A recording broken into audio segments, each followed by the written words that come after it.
Hello and welcome back to Shikha Chaudhary commerce tutorial. So students, last video में हमने पढ़ा था अबाउट कंज्यूमर कोऑपरेटिव सोसाइटी, जो कि कोऑपरेटिव सोसाइटी के टाइप्स का पार्ट नंबर 1 था। आज हम पढ़ेंगे about producers cooperative society. Before coming to that, पहले हम लोग देखते हैं कोऑपरेटिव सोसाइटी क्या होता है। कोऑपरेटिव सोसाइटी ऐसी सोसाइटी जिसमें मेंबर्स ऐड होते हैं, किसके लिए?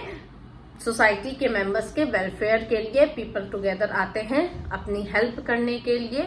ऐसे टाइप ऑफ सोसाइटी को क्या बोला जाता है? Cooperative society. ठीक है, तो आइए देखते हैं कि प्रोड्यूसर कोऑपरेटिव सोसाइटी क्या होता है।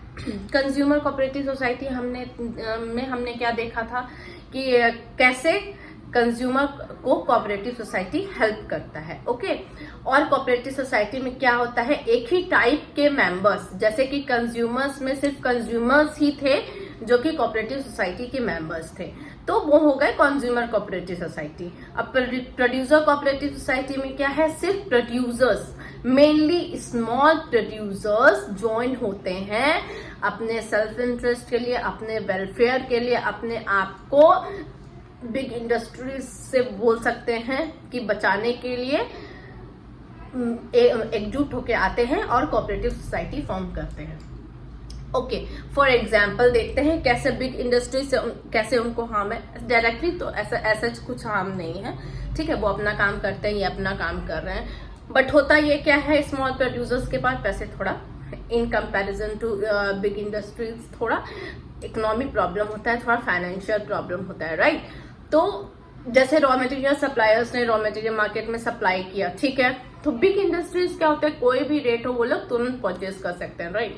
लेकिन स्मॉल इंडस्ट्रीज को थोड़ा पैसा का जुगाड़ करने में, फाइनेंस जुगाड़ करने में थोड़ा तो टाइम लगेगा, इसलिए वो डिले हो जाता है। और जब तक जुगाड़ हो उससे पहले क्या हो जाता है, सारे रॉ मटेरियल फिनिश हो जाते हैं, ठीक है। और वैसे भी हमें पता है कि रॉ मटेरियल की स्कैर्सिटी रहती है, राइट। तो इसी वजह से इन सब चीजों से बचने के लिए और अपने प्रोडक्शन में हेल्प करने के लिए क्या करते हैं, प्रोड्यूसर्स कोऑपरेटिव सोसाइटी बनाते हैं। अब इसमें क्या होता है कि कोऑपरेटिव सोसाइटी के जो मेंबर्स होते हैं, कोऑपरेटिव सोसाइटी जो होती है वो रॉ मटेरियल सप्लायर्स को डायरेक्ट अप्रोच करती है, डायरेक्ट कांटेक्ट करती है कि भाई तुम मुझे रॉ मटेरियल्स दो। अच्छा, रॉ मटेरियल्स कैसे दो? बल्क में दो, ठीक है। अब उसे भी रॉ मटेरियल सप्लायर को भी जब बल्क से खुद ही आ रहा है कि भाई बल्क में मेरा खरीदारी आसानी से हो रहा है, तो वो ऑब्वियसली तुरंत दे देगा ना। तो वो भी क्या करता है, रॉ मटेरियल सप्लायर जो है वो आसानी से वो इजिली बल्क में कोऑपरेटिव सोसाइटी को क्या कर देता है, रॉ मटेरियल सप्लाई कर देता है, ठीक है। उसके बाद क्या होता है, इनके पास जब कोऑपरेटिव सोसाइटी के पास बल्क में रॉ मटेरियल आ गए, तो वो क्या करेगा, फिर मेंबर्स को रॉ मटेरियल डिस्ट्रीब्यूट कर देगा। मान लीजिए कि 5 मेंबर्स हैं, ठीक है, ABC, या 6 मेंबर्स है मान लीजिए, तो नीड के अकॉर्डिंग पूरे 6 मेंबर्स को डिस्ट्रीब्यूट कर दिया, ठीक है। अच्छा, apart from this, raw materials के अलावा भी जो कोऑपरेटिव सोसाइटी होती है वो क्या करती है, इक्विपमेंट प्लस अदर इनपुट भी प्रोड्यूसर्स को, स्मॉल प्रोड्यूसर्स को प्रोवाइड कराती है।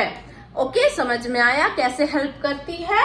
कि रॉ मटेरियल्स इजिली प्रोवाइड करवाती है, साथ ही साथ other types of equipment and other input भी प्रोवाइड करवाती है।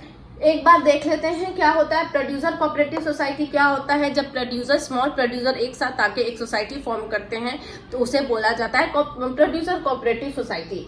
इसमें क्या होता है कि वो लोग रॉ मटेरियल सप्लायर को डायरेक्ट कांटेक्ट करते हैं और बल्क में रॉ मटेरियल्स खरीदते हैं, ठीक है।